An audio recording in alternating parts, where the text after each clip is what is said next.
When my cousin Rudy was running for mayor in Chicago, he was thinking about running for mayor in Chicago.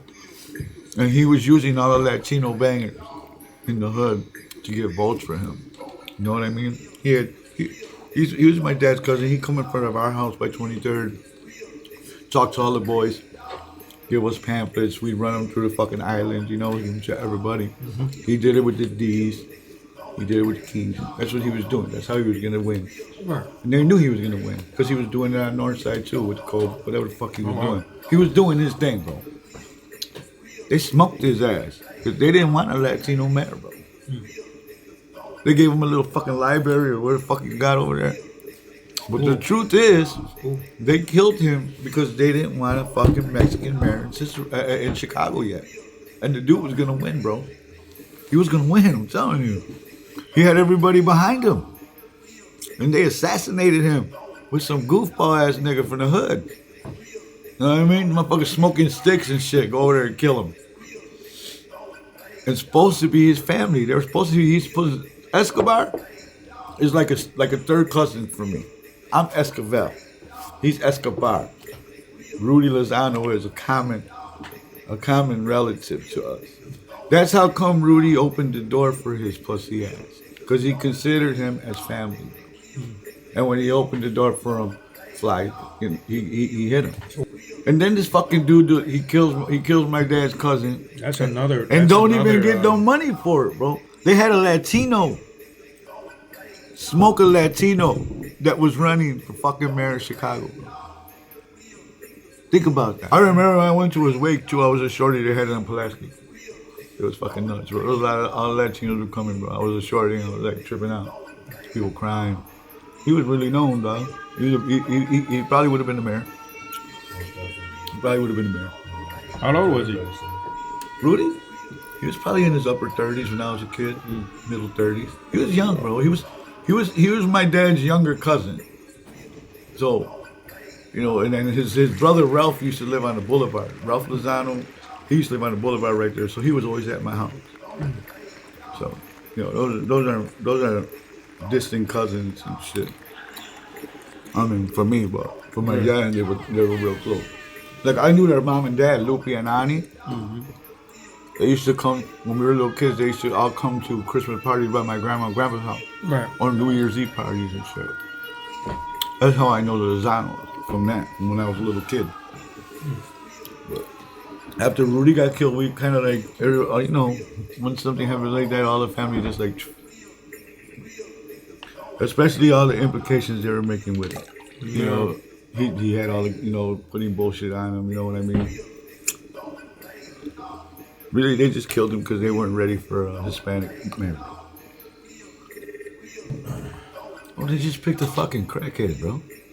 That dude was so fucked up on sticks right back then, bro, and on drugs. You know what I mean? You could have talked him into doing any motherfucking thing. He got caught right away with the time and shit. Well, he did it he walked up to his house, rang the doorbell. No. You know what I mean? Everybody seen him run down the block. You know, it was a political fucking assassination. We don't make a big deal out of it because it's a small political Chicago assassination, but that's what the fuck it was. You could say because he's just a punk ass gangbanger, it ain't shit. But you yourself know back then gangbangers talk to certain people that would pay for some shit like that. So they smoked him. They got rid of him, bro. He was a problem. They get rid of problems politically fast. That's what they did to him. For the shit I got locked up in, when I had my little run in Cicero, and I was hanging out on Cicero Avenue. It's the same fucking thing. Politics is a motherfucker. We fucking were running Cicero. We had two boys were this big. We went from 14th and 49th, ran from the train tracks on 16th to Roosevelt. From Cicero Avenue to like 59th. And then when you pass the train tracks, the 48 boys ran from Cicero Avenue to motherfucking Laramie. From the train tracks to like the high, like where the fucking tunnel, where the top of that thing used to go. Like we ran, at that time we were running most of Cicero. came up to us and asked us to fucking give her some money. Betty Maltese, she sent Chubbs and Haddon into the bar with us. And we had like, they charged $2,500 each a month. We told them, fuck you. I told them, where's it gonna stop?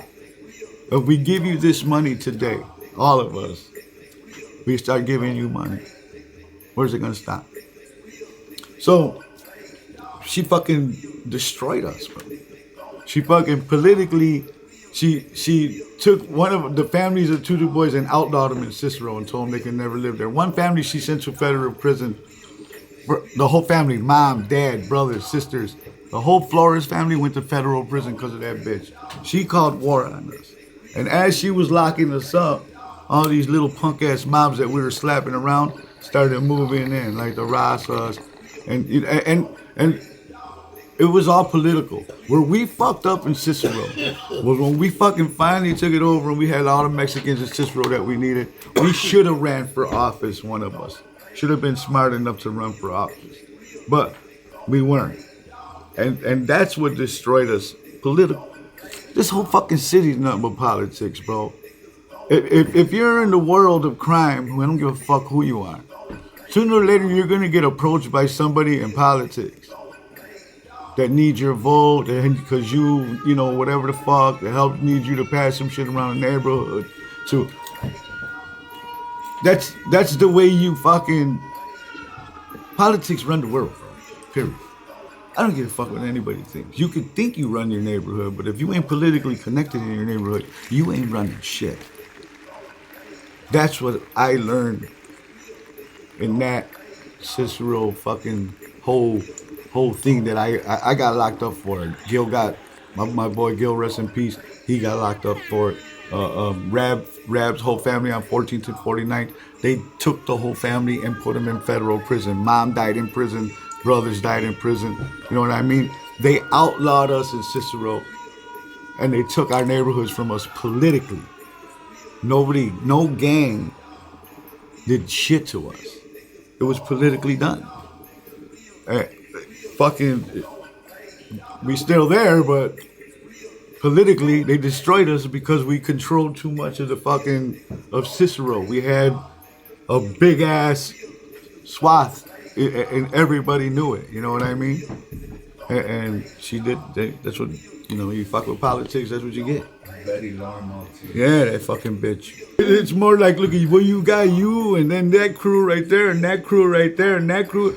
$2,500 a piece every fucking month. She was mom. She sent these motherfuckers. She sent two police. And she ends up going to prison. Yeah, but politically, bro, that bitch. When I told her fuck you, and Gil told her fuck you, and everybody that was making money from all these different neighborhoods are saying fuck you, we ain't paying you shit. That's when the fucking alphabet boys came in and started rocking us. You know what I mean? She fucking let them go on us. And they bring us down like that because we didn't want to pay that fucking. We didn't want to pay. Is that when you guys came out in the Illinois State Police TV show? Remember, it was a show. There was an episode on the. Well, that's one of the times, but they got raided. Look, bro, yeah, they got raided over there by the Flores. And then, like, we used to walk out of gas. Like, I'd be in Qualities. We'd be partying. Me, my Uncle Jay, all of us. We used to go to Qualities. That was Cicero Avenue was ours, bro. You know. All of the fucking everything that was on Cicero Avenue, every business, every motherfucking body, they were ours back then. Everybody had connections to everybody in that neighborhood on Cicero Avenue, from Roosevelt to motherfucking. That was our neighborhood. You know what I mean? Mm-hmm. That bitch destroyed us, bro. She called war on us, bro, and then she ends up going to prison on some fucking mob shit. You know what I mean? Then what did they give her? 22 years? That's what I'm talking. That's what a bitch. Fuck that bitch. She got us, bro.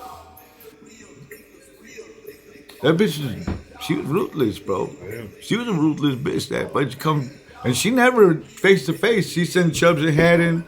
She sent police, dicks, bro. We come out the motherfucking. I just come out the bar, bro, and they'd be across the street with their cars, taking pictures of us out in the open, and I'm coming out the bar like, stop throwing up the twos on, walking.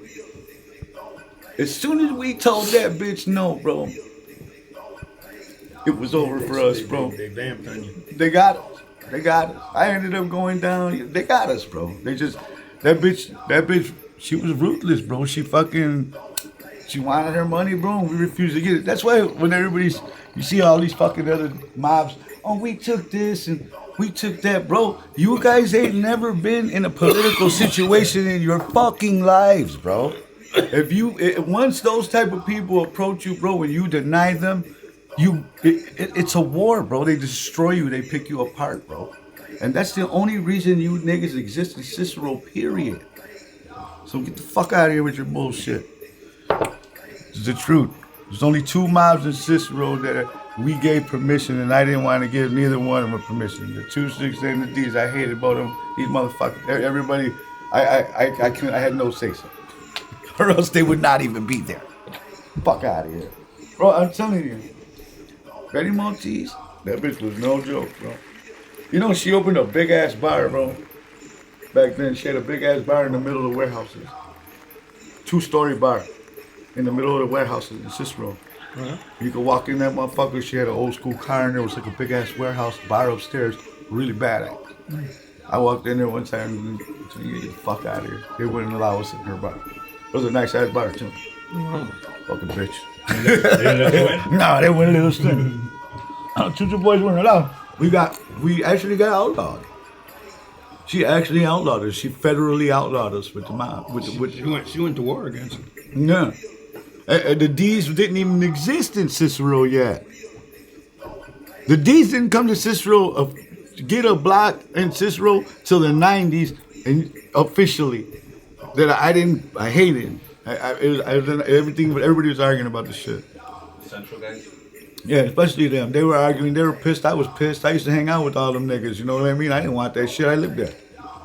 But when you get out fucking voted by everybody because everybody wants to be folks and everybody wants to be nice about the situation, another political fucking bullshit, they get what they want. And then their punk ass boy Gizmo, that's why I punked him out and took his shit from him. Because I hated that nigga. He was a little bitch.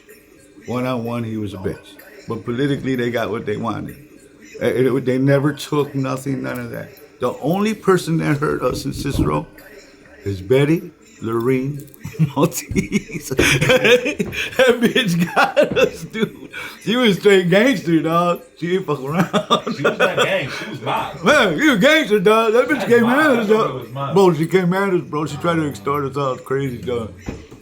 She was like, you can do whatever you want. But I want this motherfucker much money. I tell that bitch, catch me if you can. I'm the gingerbread man. I'm 6 months later, I'm clap clap. She tried to do it to the streets. Yeah, she did too. When we were the streets, the Kings were only had one little block. We're fucking them up. These didn't exist. That was all fucking Tutu boys, bro. That was all Tutu boys, bro. That whole fucking town. In the 80s, 90s. All fucking from when we started in the 70s over there, we had a block. By the time the fucking 80s, the early 80s, and we had the whole fucking town, bro. Had the whole town. Like, Cicero was a safe haven for us, for Tutu boys. And in the 90s, a bunch of older Tutu boys were living there, and they're still scattered out over there, living Cicero with their kids and shit, because that was our safe haven. That's how many people used to live there. All of us all older niggas, Cicero was ours. When that bitch decided, when we said fuck you, and we, you know, our heads were all like, this is our town, fuck you, bitch. You know what I mean? You ain't telling us shit. She bring the alphabet boys, and they got our ass. They weren't playing, folks. Them motherfuckers came and got us, bro. You know, and all of us went to jail. And then everybody started moving in, like, we took this from the Tutu boys. Nigga, we in jail. How about you take something from somebody that's locked the fuck up? All of us went to jail. Federal prison, state prisons. They rocked us. They rocked us, bro. We should have paid the bitch. A 16-year-old kid getting 75 years for some, you know, street fucking whatever is ridiculous. Anything when they give you time like that, it's stupid.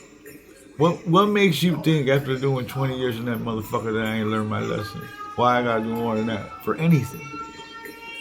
Except for them child abusers and shit like that, they need to be burnt. Them motherfuckers need to be burnt alive. Bro. All of them fucking stupid motherfuckers like Dahmer and them niggas, they whatever, lose them.